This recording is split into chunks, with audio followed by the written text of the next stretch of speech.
Right, hello again, and thanks for joining us for ShrimpNet number 9. How did that happen so quickly?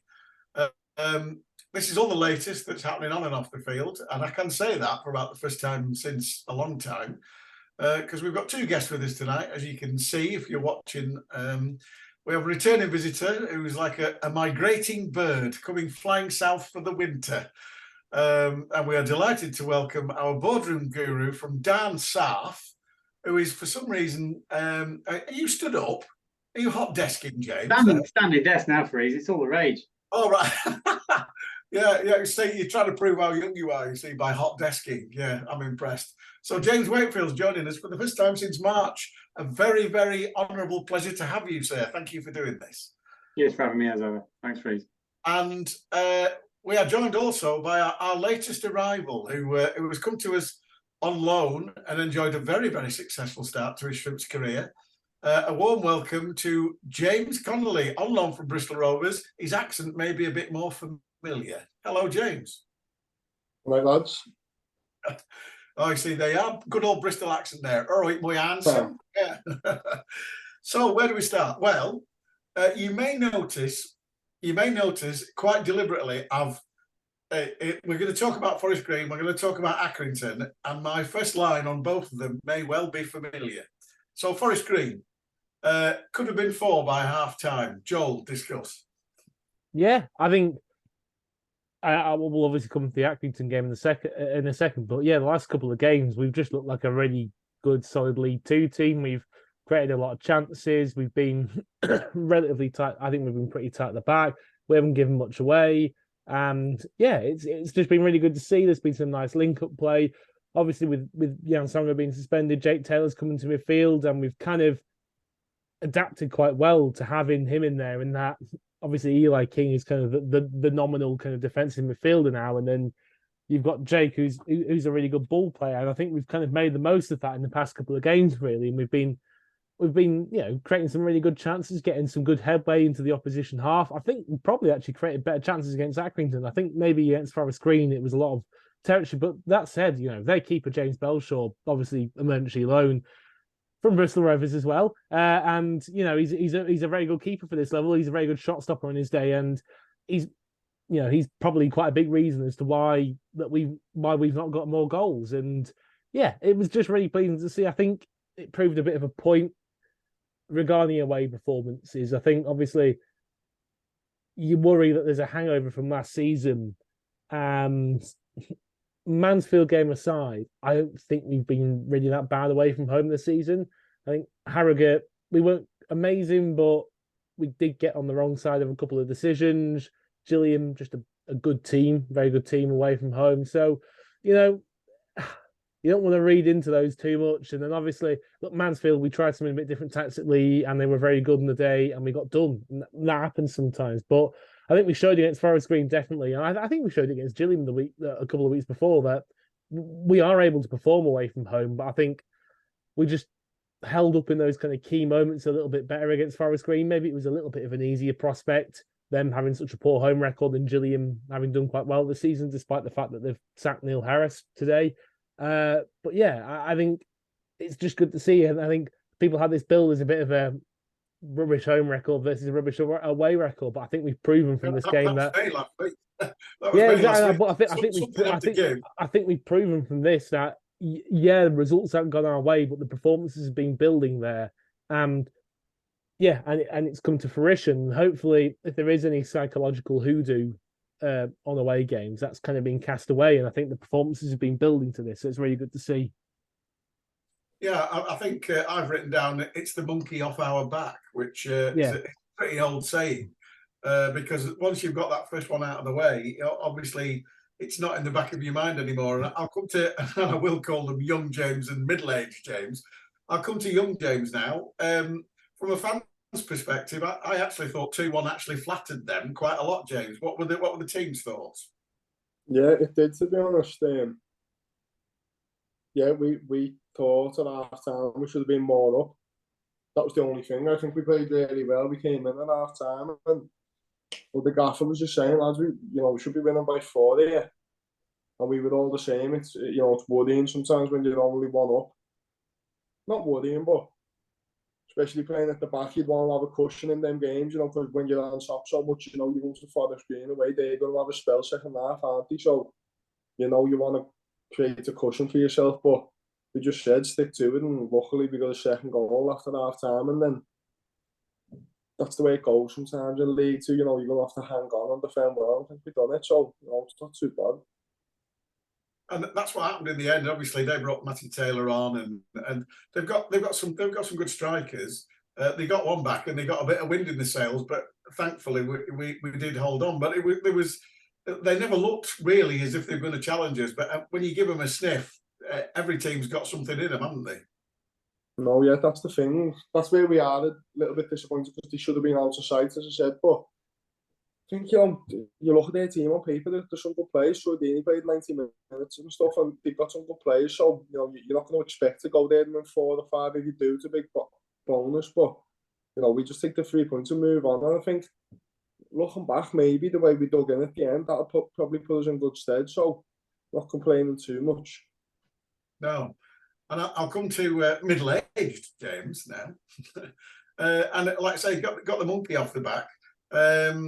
I do think that it was a nice performance from the point of view of we kept James Belshaw's hands very warm, but it was very nice to watch some of the football that we played, and also nice to see Jordan Slew get on the end of one. Yeah, wonderful to see him get on the end of one, and more than that, like he and actually the whole forward line had a really good game. I agree with what Joel and James have said. We could have scored more.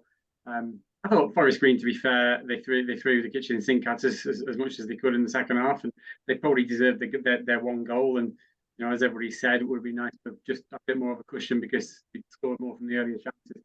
But brilliant to see Slew on the team sheet. On the score sheet, sorry. We'll talk about Accrington in a minute, but good assist there as well. And just two good attacking performances, which is really, really good to see. I thought, as I say, the scoreline at Forest Green was probably about right because they had to throw the kitchen sink. They're losing 2-0. They've lost 4 at home already this season. That was going to be the 5th. You've got no choice but to try and show something to their home fans. They're obviously going to throw everything after the 2-0 down, but yeah, it was a good performance. Well deserving of the 3 points. They were throwing everything at us, but a burger or a meat pie, obviously. So, I thought I'd get that one in. You know how it is. So yeah, you may recognise my opening line for describing the Accrington game because Joel, Accrington on Tuesday night, we ended up 1 apiece, but it could have been 4 before we scored. Yeah, honestly, I've seen a few people say that a draw was a fair result, and it's nonsense. Absolutely battered them for most of the game, and it's ridiculous. I think Accrington they did a good job of killing off the game when they got it back to 1-1. Which, look, the penalty was fair, but it was ultimately fortuitous a bit. Really, it came from a loose touch and a bit of a reckless challenge, and they didn't get the penalty through kind of devastating attacking play. You know, it's happened through just because those kinds of things happen sometimes in football matches. But overall, we've taken them to pieces. I mean, like, I don't want to go leaning on too hard on stats for like just one game as well because it's a bit of a minefield. But like, if you look at the expected goals, you take the penalty out, we've created way more than they have. We've created way more big chances. We've had way more shots on target. We've had way more shots inside the box. And it's just like, I don't really get it. I know they've seen the game out quite well once they've got it back to 1-1, and fair play to them, you know. But that to us, we're not used to seeing that against Accrington. We usually used to holding on against them. And in this game, they've been a little bit fortunate to get a penalty, get the equaliser, and fair play to them. They've done well to kill the game after that. They've wasted time. They've run the clock down. They've slowed things down a little bit. But before that, we were all over them. Even in the second half, I thought they came back a little bit in the second half. But we've still had 3 really good chances in the second half, and they've had 1, which is just a penalty. I think it's worth making the point as well. They had 1 shot inside our box in that second half, and that was the penalty. I know they I think they pushed on and got a little bit more territory in the second half, but I don't think they really created anything from it. And yeah, we really created quite a lot. And some of the football we played, I think, especially in the first half, was really, really exciting and really, really cutting. And yeah, maybe the last 20 minutes and recency bias has affected how people are viewing the game, but look, you take that game as a 90 minutes, and we've hammered them, and it's gutting not to come away with all 3 points. What I will say is it's not as gutting as last season to miss out on a couple of points. I think last season, when I remember the Portsmouth game last season, when we missed out on a couple of points, and I just felt sick. I remember feeling so frustrated and down about it afterwards, because there weren't in such a tough league in League One there aren't that many opportunities to get those points back on the board. But I think, as we've shown already in League Two, we're very competitive in this division. I think, it's not entirely. I think we could well be pushing towards some of the promotion places if we have a good season. And yeah, there'll be more opportunities to pick up points. It's a shame we haven't managed to quite finish off the chances on Tuesday night. But as with anything, the important thing is that you're making the chances, and we've made a lot of them on Tuesday night. And yeah, they didn't quite fall our way. They didn't quite go in on Tuesday, but if you keep making them, they will go in. And that's all you can do. You just got to keep creating those chances, keep creating more than the opposition. And if you keep doing that, more than likely you are going to get the results in your favour. It's quite funny that you mentioned Portsmouth last season, because obviously the last time I remember us having 4 1-on-1s that we missed them all was Portsmouth last season, and we had 4 1-on-1s. Maybe you could call one of them 5 1-on-1s, really, but obviously Sluy had that chance early on, which he took first time, and the keeper made a really good save. Then Jake Taylor rounded the keeper, chipped it, and their lad got his head on it. Yeah, looking at the replay, it's interesting. I think he was. I don't know, but looking at the replay, it was almost like he tried to cross. He looked like he actually tried to cross it. Well, I really realised it was definitely a 1-on-1. It was a 1-on-1 though, yeah. Obviously, JJ, the ref gave a good play on because Mellon was being held back, and JJ ran through, and the keeper made a good save. And then I was sat in the stand watching it, and I was like, we will create, even though we'd done nothing for the last 20 minutes of the game, I said we will create at least one more chance. And it was a great through ball from JJ. And Sluy took it first time with his right foot and unfortunately didn't hit the target. So, but like you say, we've created so many chances in that game that it just wasn't true. I think two things that I noticed. Obviously, both teams tended to play a little bit more football against the wind. We sort of lost our way a bit and tended to go long in the second half and didn't really work, particularly after they equalised. And I thought we played better. We created more space in midfield for both Jake Taylor and Eli King in the first half against the wind. And the second thing is, I do think you're absolutely right. Accrington played the game very well. As soon as he got that fortuitous penalty, I don't know who cleared it, but they absolutely hammered it at Tom Bloxham, and he tried to trap it and mistrapped it, and then went trying to get it back. Was that you, James, who cleared it to him? Yeah. I thought it was you. Yeah, I didn't. No blame. No blame. You should have turned out, shouldn't you? You should have took that easy and turned out. Well, the thing is, because we had the wind behind us, if that were me, I'd have shot. Yeah. But it was one of them. From your point of view, from the team's point of view, you've got to be disappointed with that, because we did play particularly well on the night. But some people were saying it felt like a loss. But I was like, well, I think we'll play worse than that and win. What do you think? Oh, definitely, yeah. First thoughts after the game, it was 2 points dropped. Still is, to be honest with you. I think we did play well first half. Battered them, as you said, we played more footy maybe first half. Though I think early on we realised they was in a 4-4-2. The two strikers were just like shuffling, so we knew Kingy was spare. Yeah. We tried to work it to him, and that it worked quite well. So, and second half they changed. I don't know if you realised they played the number 10. Is it the skipper for them? He was more on Kingy, so stopping us. He was stopping us a little bit more. Is that Pritchard? Yeah, Pritchard. He's a good player. And also I would say, you score just subconsciously. Sometimes you play a bit more direct, maybe trying to get territory, because they maybe had it more second half. I don't know really what it was, but similar to Forest Green, I think, just a bit frustrating the game, the way, half time came in thinking, how's it 0-0? These are so lucky actually to be in 0-0, but just got to stay positive and going forward. That's what we need to look at, trying to kill teams off when we're on top. I think it should have been at least 2-0 at half time. I don't know about you, but I think, yeah, first half especially, we battered them. They couldn't get near us, and then even second half, I thought we were the better side. But we have to just take a punch and move on, don't we? Yeah, and like I say, middle-aged James.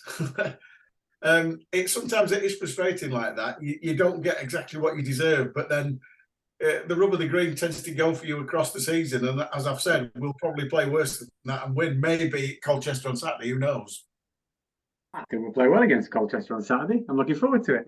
No, I agree. I agree with you, Freeze. I mean, the good thing about the Accrington game was in open play, they only created like minimal chances, like less than 0.3 xg, which I saved Joel by being the one to mention that tonight. But literally, like almost nothing created in open play.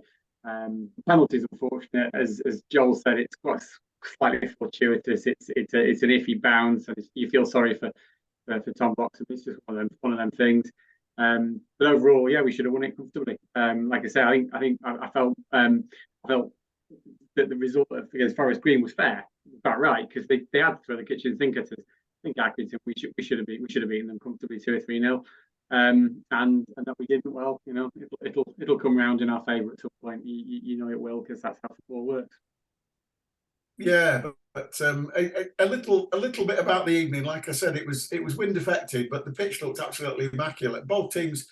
I had a couple of mates there who are not regular visitors, and they both said they thought they really enjoyed the game, and it was a really good quality game, given the conditions and given the fact that they're both. He classed as both the mid-table League Two. He said the quality was quite high, and I think. Joel touched on it regarding the Forest Green game. I think having Jake in there a lot in the midfield has made us just a little bit more thoughtful, Joel. Yeah, I mean, he's been unfortunate. He was very unfortunate last season. It looked like he was kind of being set up to kind of really tie down kind of more of the kind of attacking 8, kind of creative midfield spots. But then injuries have kind of flared up and they've gotten in the way last season. But I think even early on, I was looking at a few things, and he was kind of one of our bigger creators, even in quite a short space of time. So the fact, obviously, we've come down the division, the side's reshuffled a bit. Initially, there wasn't really space for him, but how things go in football, there were injuries, there were suspensions, and where one person goes aside for that, maybe that reason, another opportunity opens up for another player, and that's just kind of how it works in football. And obviously, he looks so far to be taking that opportunity. He's creating, he's getting in behind. Obviously, he's had that one-on-one chance, which is a bit of a tricky one because he was kind of going away from goal. I thought the keeper was very good, actually. His keeper, I think they've had him on emergency loan. I thought he did a very good job. He made it hard in that situation. But yeah, he's creating well. And, like we've said, we created a lot against Accrington. We deserve more. I think it's an interesting point that James has made about the kind of having that extra man in midfield and the tactical alterations that kind of Accrington made at half time. I don't know if this is kind of felt on the pitch. I don't know if this is maybe a little bit of because Accrington obviously we switch ends at half time. I'm in D block, so I see a little bit more of what Accrington do in the final third in the second half. But I thought they pushed their fullbacks on a little bit further in the second half as well. I think I think they pushed a bit higher and they pinned, and them doing that made our wingers draw back a little bit further, which I don't think they actually created a lot from it. But what it did do is it just meant that we couldn't quite have those extra couple of players up the pitch. So when we did get the ball forward, we couldn't quite make as much of the kind of interplay between Bloxham and McKinn and everybody. But yeah, he's a smart manager, John Coleman, and at this level, like he's a very, despite having similarly to Derek, having a limited budget, I kind of do class him in the same category as they don't need very much to succeed at this level. And yeah, it's been a good game. I think, in fairness, Accrington gave it a go. They helped make it an open game generally for the most part, but I just think we would, by a little bit of a distance, the better side. And before we discuss the oncoming away game at Colchester this weekend, I just want to touch on first thing obviously the Neil Harris situation at Gillingham. Gillingham just outside the playoffs, and the new owners have said they want to go in a different direction. So presumably that means downwards in this division by sacking Neil Harris, because I see that as a very negative thing. I think he's done wonders. He very nearly kept them up in the division above. And when he got the players he wanted in January, they were top 4, you know, in the form table. And I think it is only a matter of time. Apparently, reading between the lines, a lot of the home faithful were very disgruntled with only winning 1-0 at home. A lot of the time, saying it wasn't very edifying to watch. But I find that really, I mean, you know, I don't know what they're expecting, champagne football on lemonade prices. It's a bit strange.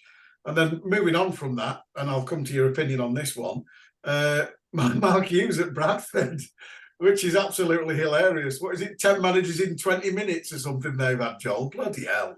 I don't know where their head is. And obviously Derek left us to go to Bradford, returned to us, and we know what he thinks of Bradford, you know, and I'm quite happy to say, you know, he's gone on the record saying that you know, Bradford City is behind the scenes is quite a toxic club because there's people there protecting their own positions.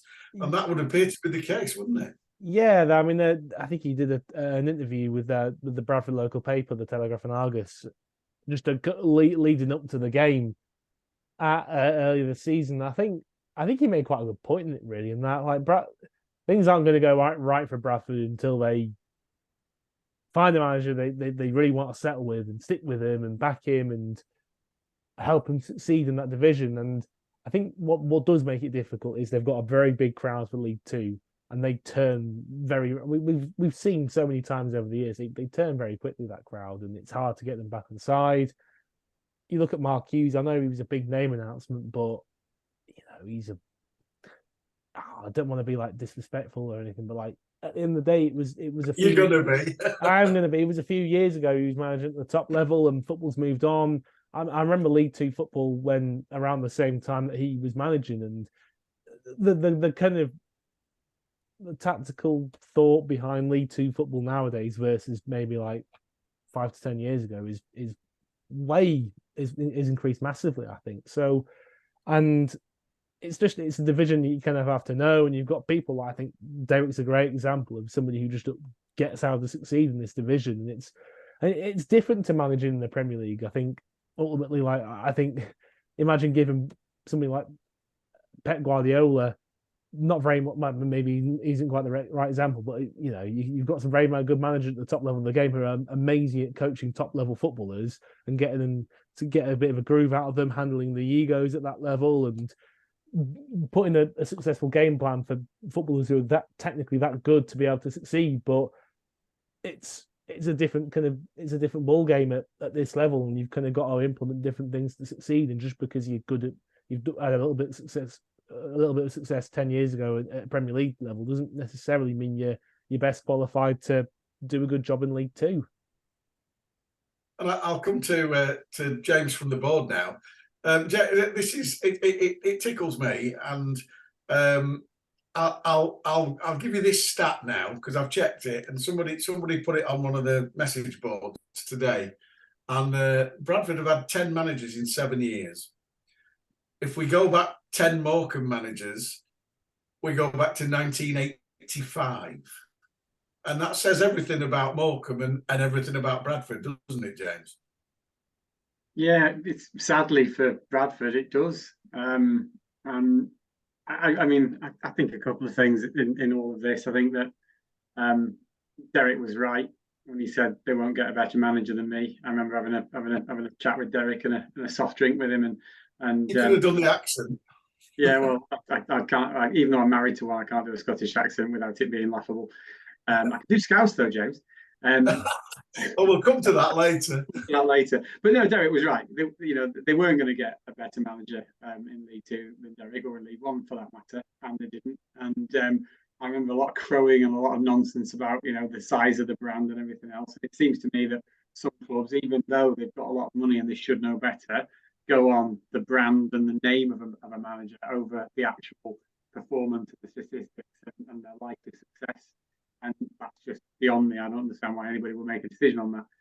It's like I like to think I've contributed in some tiny way to the running of Morecambe over the course of the last few years. But you know, the local lads here have asked me to run a team in a dad's league, and I have, and I'm absolutely awful at it. I can't. There's no way of translating a little bit of like business now, so more to running a team in a dad's league on a Friday night when everybody's swearing and being dickheads. So, like, I think, you know, Bradford should know better, but they don't. I agree with Joel on the big fan base. That is a factor, but you know, they probably just need to spend a bit more time reading some Kipling. You know, if you can keep your head on all about you are losing theirs and blaming it on you, and you can't respond to fan noise, because everybody's got a right to have an opinion, but the opinions aren't actually often that informed or that thoughtful. And they don't know what's going on behind the scenes. They don't know the other factors. They don't know which players are carrying injuries, how difficult it's been to get a particular set of the defenders to gel, or whatever it might be. So yeah, it's unfortunate for Bradford, because they'll just do this again and again and again and again and again, and eventually they'll happen upon a successful formula and they'll get out of League Two. But you know, a stop block is right twice a day. So moving on to Col, well, that was a good laugh. I thought it was worth mentioning, because the simple fact is, I do feel sorry for Neil Harris. I think the Colchester thing, I understand they've given him he's given him time because they've got new owners in and they've given him a bit of time. But I'd still think if you're just outside the playoffs in League Two, you're not exactly a million miles away, are you? But anyway, there you go. And like I say, Mark Hughes took Bradford to the playoffs last season. They lost out to Carlisle. You know, like you say, it's a bit knee jerk. But anyway, there you go. So Colchester, Andy Cook took Bradford to the playoffs last season, I think you mean. Well, yeah, probably. And yeah, and I'll come to this again, because this is relevant to you, James, now, in the simple fact that at Bradford, the most exciting forward that I've seen this season has been Jake Young at Swindon, and he's on loan from Bradford. Are they on drugs at Bradford or what? It just doesn't make sense. What was Jake Young to play against, like to play against when he played for Swindon, James? Lively, quite lively, yeah.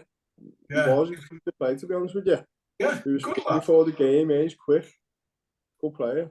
You look how well Swindon are doing, and he's the top of the list in the stats, isn't he? So exactly, and yet he's on loan from Bradford, and I'm like, are they on drugs at Bradford? I don't know about you. I don't know.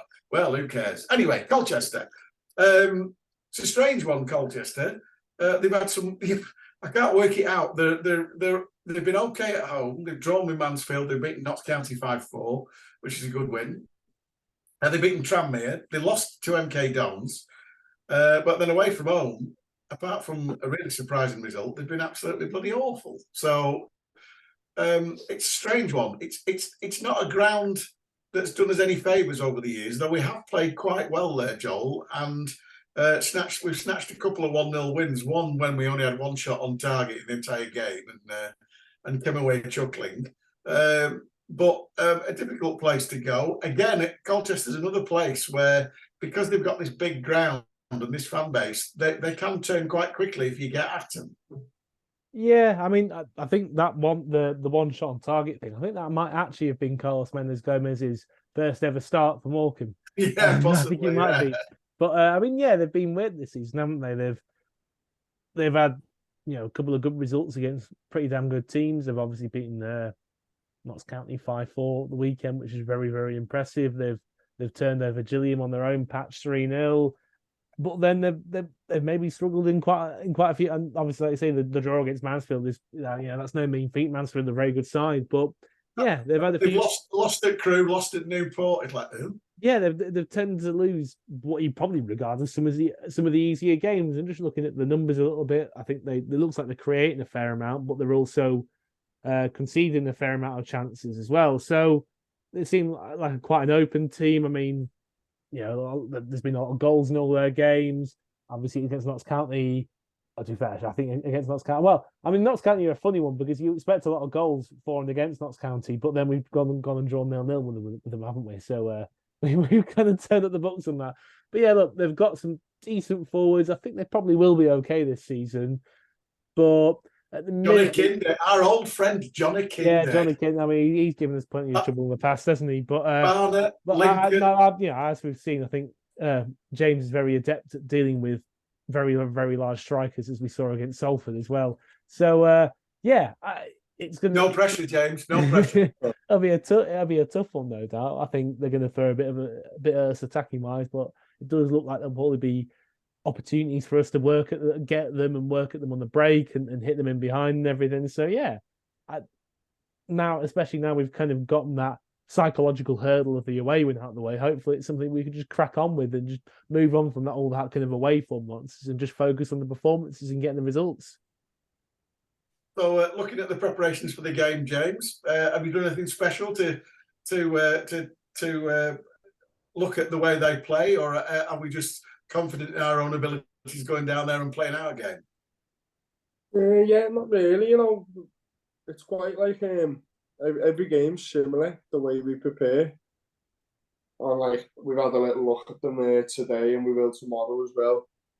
Obviously, we had the game Tuesday, so there's been a recovery group, and that's they've been training. We'll do stuff on them, but we don't do much, to be honest with you. We focus on ourselves, especially that we've been playing well. I think like we worry about our own game and play well. We like to think got a good chance against them. I think all the better sides and best games I've been involved in, you're focused on yourself, and sometimes you can worry about the opposition too much, and it causes you problems just in your own mind. So we're just focusing on ourselves, really. Yeah. So are you presumably travelling down tomorrow? Yeah, travelling down tomorrow. It's a long one, similar to Gillingham, I think, isn't it? But yeah, we'll travel down tomorrow in the hotel and stuff. Yeah, bit of a nightmare trip, like I say. And coming to you, James, handy game for you to go and see, I suspect. But it's at the wrong end of Essex, actually. Like even for me, I'm terrible. It's like still probably going to take me 2.5 hours because on Saturday, which I appreciate is not a short journey. It's going to be an absolute killer for anybody who wants to travel away. So I'll just get it out quickly and say. What are you doing cycling there? No. Honestly, it's just the wrong end of Essex. You have to go around the M25 across the river and then like way up. It's almost Norfolkish, like where Colchester is. Well, it is. Yeah. To be fair, it is. It's sort of It's very close to Bury St Edmunds and what have you, isn't it? To the side. But with the trains and the roadworks and everything this weekend, massive credit to people who travel down. And like I've got, I'll make a point of coming and saying hello to anybody who does make the trip on Saturday, because it's a brutal trip to get down this weekend in particular. But yeah, I'm looking forward to it. They look like they're a lot of fun. They're a bit like we were at the beginning of the second League One, the first League One season, where it was like you score 3, we'll score 4, type thing, or we'll score 3 and you'll score 4. It'll be a good game. I just wonder, on the monkey on the back / away form thing, do most of our squad even know about that? Like, James has only played a handful of away games, and he's been really competitive in almost all of them, and has won one of them. Our squad's changed so much. I'm not sure there was a monkey on our back. I think it was just, us Morecambe fans projecting last year's form on this season, and last year was League One on a tiny budget, with an entirely different squad. So I'm not sure that monkey ever existed. There was a monkey on Donald Love, Farron Rawson, and Jacob Beddoes back. How's that? Yeah. There you go. I'm not sure that. Like, James, did you even care or know about our away form last season? To be honest, not much. I know we just came to Bristol Rovers and got a draw. So mention the game at the Mazuma though, won't you? I know. Well, I weren't playing. I was playing that one. That explains a lot then, obviously. Yeah, that's the only one I played in. I was injured for the other one, but yeah, you were good last season against us. Like, really good.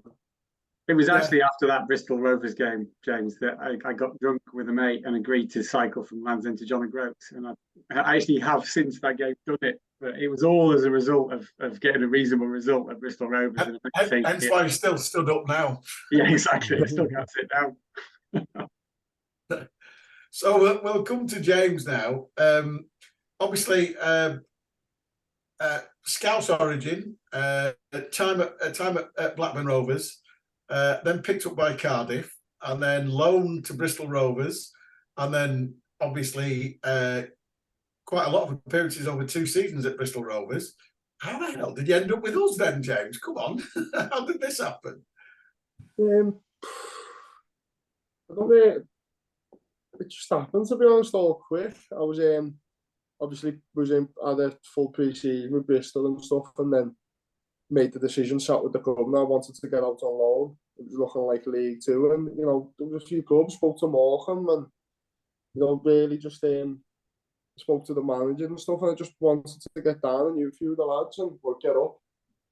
And obviously playing, I've known lads who played for Morecambe before and stuff, and you know, I just couldn't wait to get up, to be honest with you, and get some regular game time and stuff. And you know, since I came in, really enjoyed it. I've enjoyed every minute so far, to be honest with you. So Derek didn't have to do much persuading then, is that what you're saying? Yeah, not much, to be honest with you. I knew I was gonna go somewhere, probably in League Two, and I spoke to him first. It was on, I think it was the Friday, the week before the deadline shut, and 10-minute conversation, and you know, just like what I heard from him, he was straightforward with me and honest. And then since I came in, I've seen that he's just a proper honest manager, and you know, he's just no messing about. And I've enjoyed every minute so far, to be honest with you. And it's funny because this is care of Joel. We tend to have or have had successful centre back partnerships where, and this is care of Joel 2022. This is his copyright. The centre backs are one lion and one gazelle, which obviously the lion was Faz and the gazelle was Jacob Beddoe. And we made the point last week that James Connolly's come in and we're now playing with what we consider two gazelles. How do you what do you think about that? Because you're a little bit more subtle than Faz, shall we say? Yeah, I don't know. Faz is a good player. Obviously, playing against him before, he's been unlucky not to play. I think, you know, I came in, he was suspended and stuff, and JB's obviously a good player as well. He's young, only a few years older than me. So, yeah, I think we've got some good players in every position, not just centre back. And I've came in, played.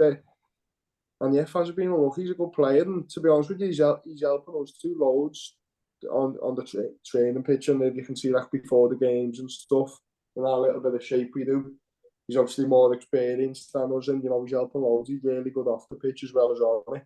So when he came on for the screen, you know, his voice was helping all of us, and yeah, he's been helping loads. We've got some good players, obviously centre half, but all over as well. You know, 2 players for each position. I think we've got, haven't we? So do you consider yourself another gazelle then? Because obviously you're up against Big Smith from Salford, and it became fairly evident that you were like, well, you can have the first one, but I'll pick up the second one. And you played him really well that day, and he ended up getting really frustrated, didn't he?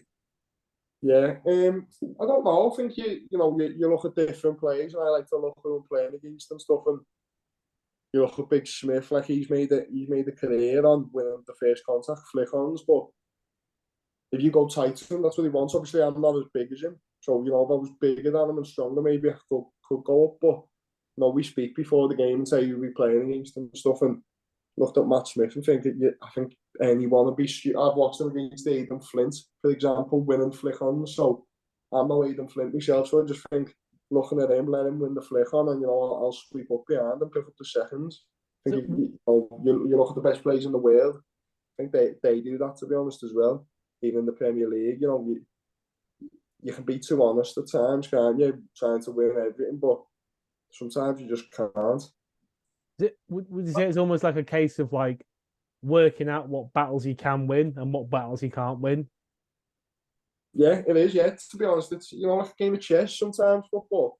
I think you see the way we were playing the other day. Like you have to work the opposition out, but some strikers are quick and they hate the physical battle. But Matt Smith's, John Kindays, like they want you to get, especially if you're smaller than them, they want to feel you so they can goal you and stuff. So I think as a centre back, you'd be stupid to get into their fight. Yeah, I've got to admit, people like that, and particularly like coming Saturday, Johnny Kinday, you can run coach trips round him. He's that big, isn't he? He's like, so you've got a similar thing to deal with, because, you know, although I'll give him his due, he's pretty good on the ground. He's got a good first touch as Johnny Kinday, and he does rely on you because he has got quite a good turn on him, despite the fact he's the size of a semi-detached. So it could be an interesting game Saturday. Yeah, I think I played against him a few times. He's came on though, like towards the end of the game, and it sticks. You know, you look at him and you think, I'll let him take the first touch, but it sticks to him. He's a good player, but as I said before, you know, we'll look before the game who's starting and stuff, and just make a little plan between me and JB or whoever's playing, and you know, we'll work out what we're going to do. And you know, if you can't go and win it with them, or there might be another small striker who said we go in tight with him, or we just work it out on the day. Yeah, but he's a good player. You know, different challenges every week. So you coming in now, obviously, you've held your place, and that's going to be good for you. It's been good for the team. It's like you say, Faz has reacted positively to it, so that's good to hear. And obviously, it's a long old season. We've only played 10 games. We've got blooming loads to go. So at some point, we know there's going to be, as we've seen already, sendings off and accrued bookings making it the effect. Is your aim just to come here and get as many games as you can? Yeah, to be honest, that I just coming here, just said that we want to play as many games as possible, and being a team who wants to challenge. To be honest, with ambitions, obviously we want to do well this year in the league. You know, the aim is to get promoted. You know, I'm not like I don't mind admitting that, to be honest with you. But yeah, personally, just play as many games as possible, and you know, I know it's a long old season. It's important to try and stay fit, but like I just you look at all the big clubs. There's going to be competition, like in bigger clubs and clubs who do well in any league. You know, when I got promoted a few years ago, there was competition for places, and it's a long old season. You know, you get around that Christmas period and Saturday, Tuesdays, you can just never guess what's going to happen. There's always surprises and injuries and suspensions. So I think everyone has to dig in together. And as I said, Faz, the way he's reacted now, he knows he's going to have to play a part at some point. He's going to come in. So you just need to do everything right until you are playing. So yeah, you never know if Jacob gets injured or something happens there, that you might have the lion back and you could be the gazelle. So that could be fun. Yeah, it would be. Yeah, I haven't played with Faz yet, so yeah, I look forward to it. Yes, he's what's the word I'm looking for? Uncompromising. That's the word I'm using for Faz, because I know he listens. So he'll be listening in the car. Hi, Faz. So looking at you personally, obviously you've come in and you must be looking down the dressing room thinking, "Good God, I'm one of the middle-aged ones here." Yeah, I was, to be honest with you. I didn't have a clue. Obviously being aware of the team sheets and stuff, and I came in like looking at Mellon, and you Kingy, Blocho, JJ, everyone's so young. It's like I feel like I'm in like my own age group. You know, when I was like in academies and stuff, you're in your own age. Everyone's your own age, but it's mad. But you know, there's some good players, especially the young lads. The older lads are great, Jan and Slew and stuff. They're really good voices, and Donald and stuff. But the younger lads, good players. See JJ, the way he takes the ball, and Adam. Forgot about Adam. Adam's a baby. Don't know how old Adam is, 18, 19, but some playing these units for his age as well. So some good, really young players, yeah. So you know, presumably you know Kingy from Wales under 21s, is that right? On Cardiff? Yeah, Cardiff. When I was at Cardiff for 6 months, I was living around the corner. I was quite close to him at Cardiff, and we had a good team, the 21. So spoke to him as well before the game, and you know, he only had good things to say about the club as well. So yeah, it made me mind up for me, really. And how was it making an appearance for the under 21s Wales? That must have been that quite an occasion. Yeah, it was special, to be honest with you. That was only that camp I went to. It was my last chance because of my age. The camp afterwards, I would have been too old for them. I was a bit disappointed the camps before not to get called up. And obviously we got promoted, and the manager phoned me and said, hey, you know, we're going to call you up, give you the cap and stuff. I was buzzing, to be honest with you. Yeah, it was massive. Yeah, you must have been very, very proud. Yeah, it was. Obviously, it was because of my granddad. He was born in Wales. He's not here now, but I knew he would have been looking down on me proud. So, yeah, it was massive for me. I was buzzing, to be honest, yeah. And you won. What's that? We won the game? Yeah. Yeah, you won, yeah, to be honest with you, we played Gibraltar. They weren't too good, to be honest. The first game was against Holland, and they had like Sven Botman playing and stuff. He was at Newcastle now. They had a really good side. I was gutted not to play there, but you know, Gibraltar winning it, like we were going into the game thinking like Gibraltar who's good, but they weren't that bad. I think it was 2-0. It was, you know, decent game, but it was good, to tick it off, clean sheet. I was nervous and stuff, so I was happy to get the win, yeah. Hey, you can only beat what's in front of you. You can, yeah. It's the end of the game, innit? There's a cliche that I can live with. Right, Joel, you'll have some questions for James.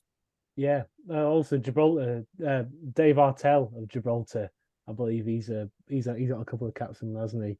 Yeah, he has. Facing up against Robert Lewandowski and Thomas Muller, which I'm sure he had him in his. I'm sure he had him in his back pocket.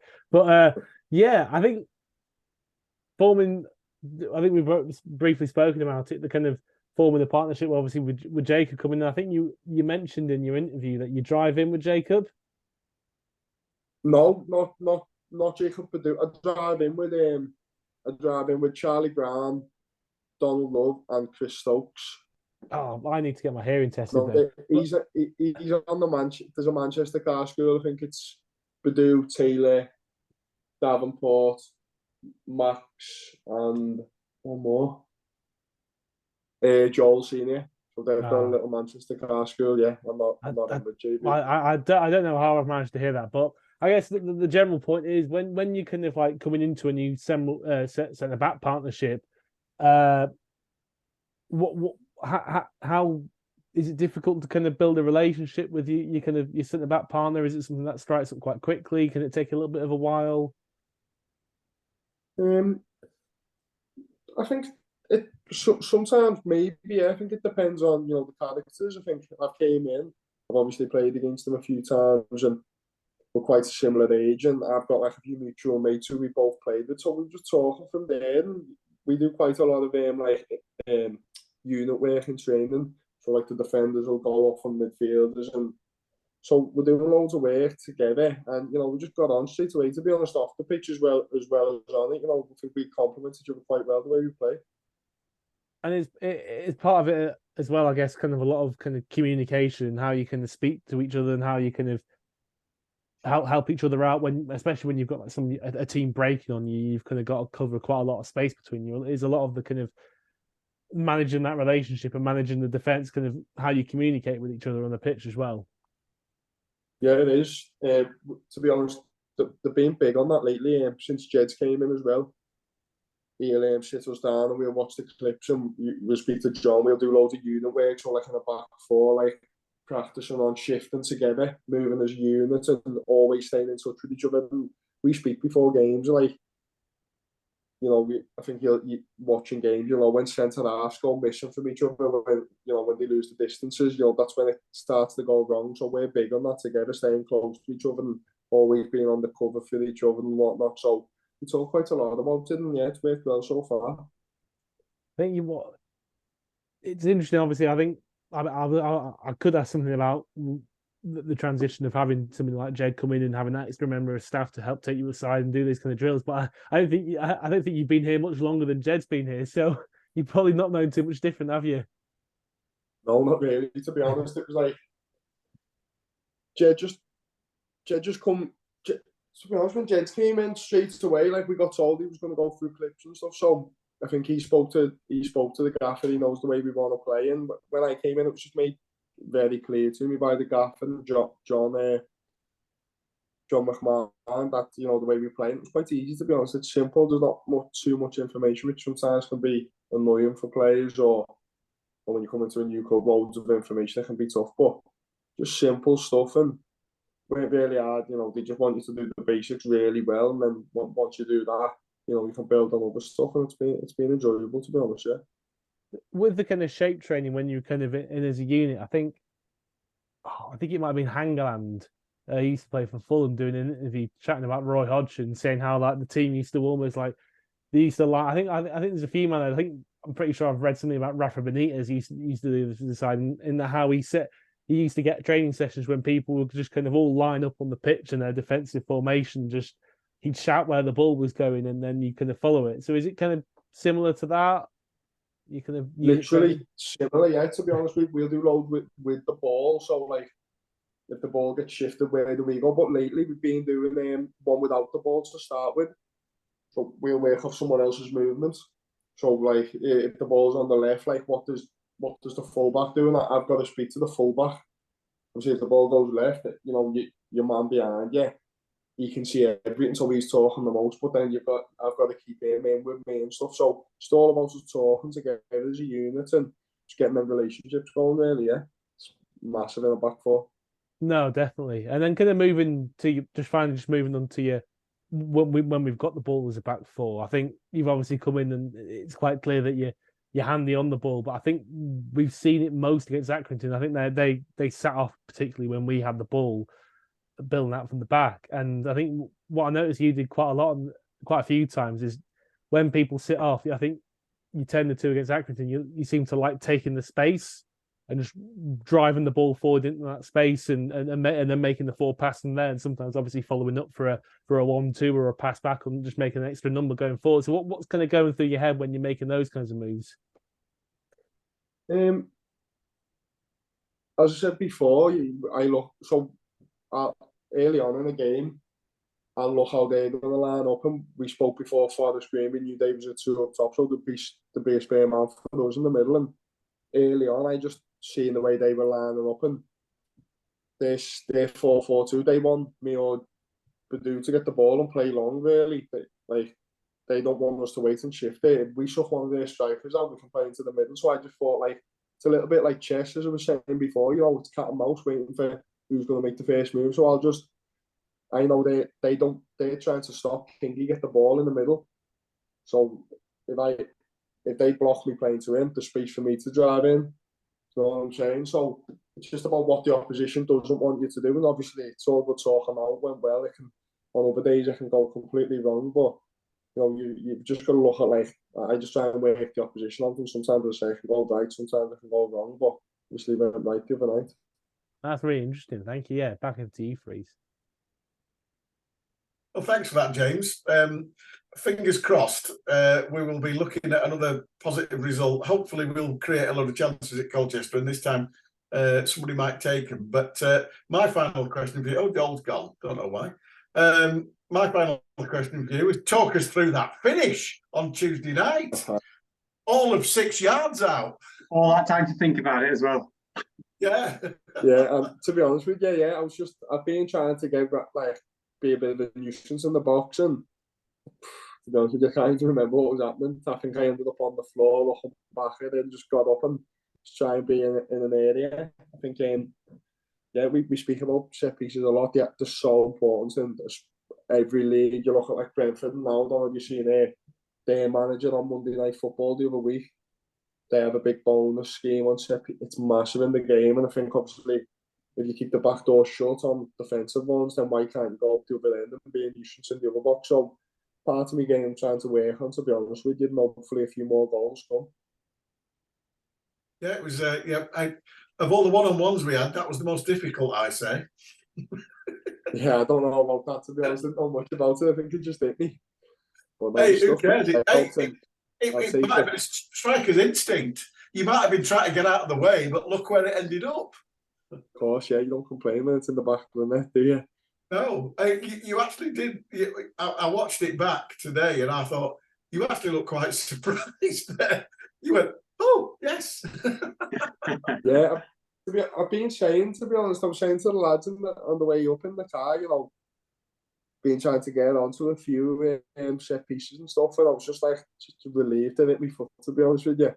It's always good to get that first one ticked off, so yeah, it was buzzing, to be honest, and obviously to put us up in the game, you know, it's always a bit of a relief, because we were so up in the game without a goal. We were the better team, so, but like I just said in the interview after the game, you know, I'd take any day not scored and winning the game. I was gutted, to be honest with you, we didn't win. Yeah, but like I say, and we've all agreed, you know, we will play worse than that and win. Although James says we're going to play better than that and win on Saturday. Is that right, James? Yeah, for sure, 100%.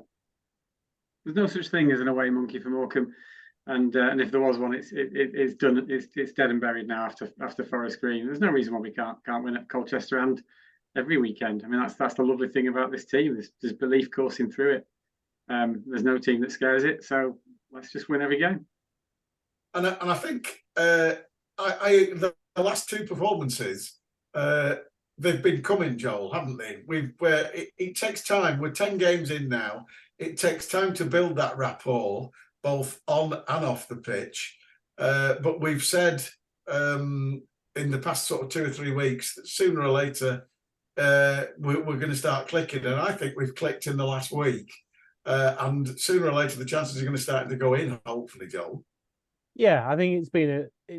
I think you can see kind of the build how it's built over the kind of whole 10 games of the season so far. Really, I think you could see kind of early signs of it in the first few games. Obviously, we've had that really nice move. I remember with our opening goal against Walsall, sorry, and then it's kind of been in.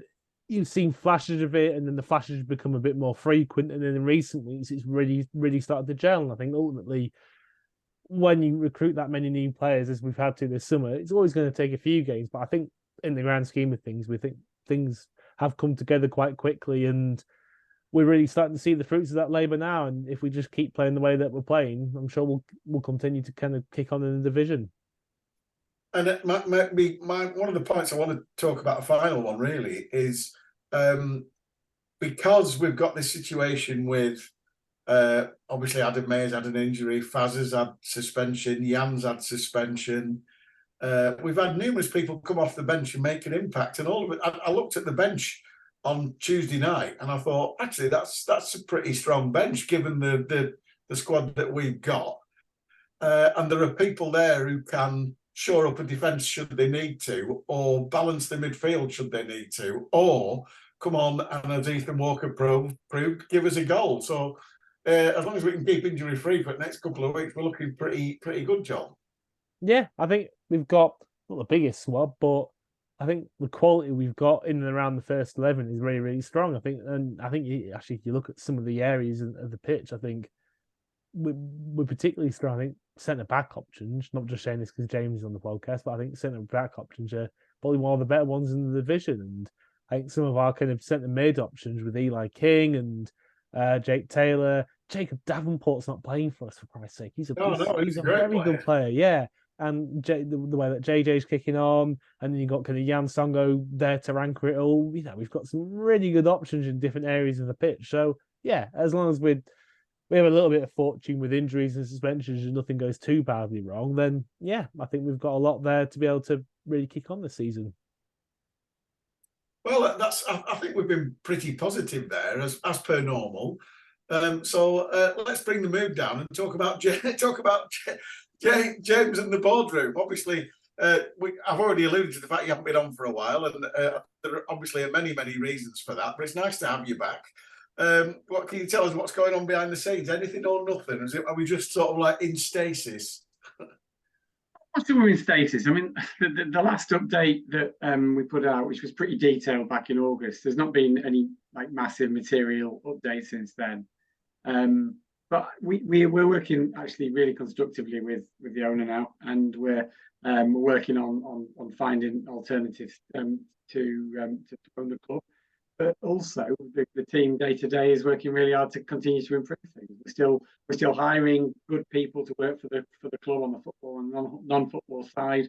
We've got a new head of finance, we've got a new first team analyst, we've got a new first team coach. So there's still progress being made. So as much as it might feel a bit like the club's in limbo, and as much as the outside world, as much as they love a narrative, will say that that's not actually true.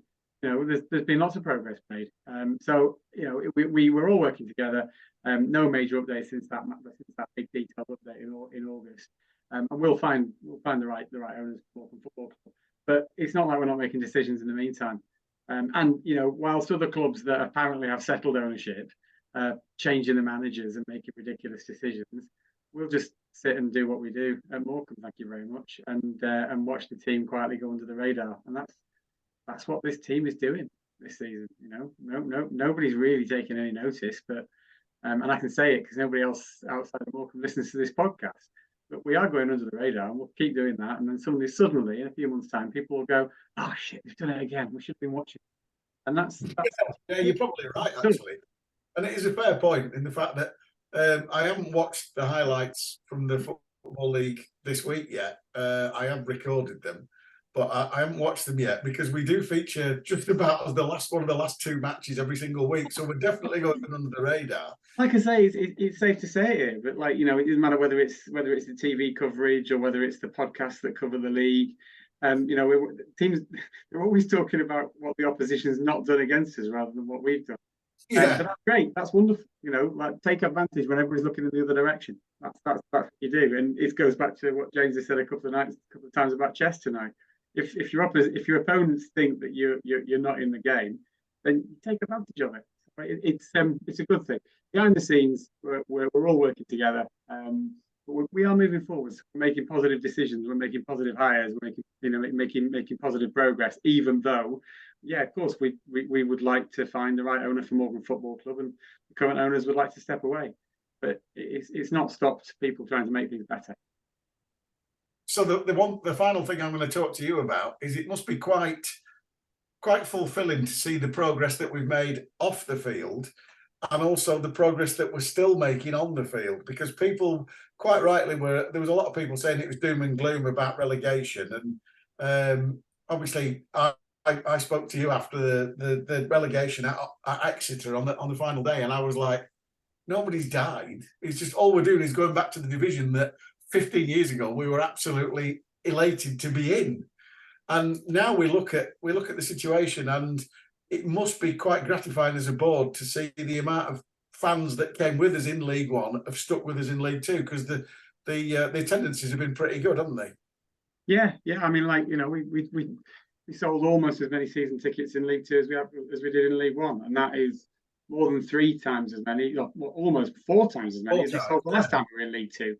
And all of the off the field improvements that have been made have been maintained, and you know, Derek has done what Derek does, which is build a fantastic squad of people. There's no fillers. Everybody's ready to do the job, and we're competing again despite all the changes in the summer. So, you know, it, like, no matter what happens behind the scenes, no matter who owns Morecambe Football Club, the thing that makes it so special is yours. But we're twice as big as we were last time we were in League Two, and we were sitting like pretty much rock bottom of the 72 in terms of scale of club and fan base, and also all of the professional functions behind the scenes. But we're not anymore. You know, we're a proper competitive side.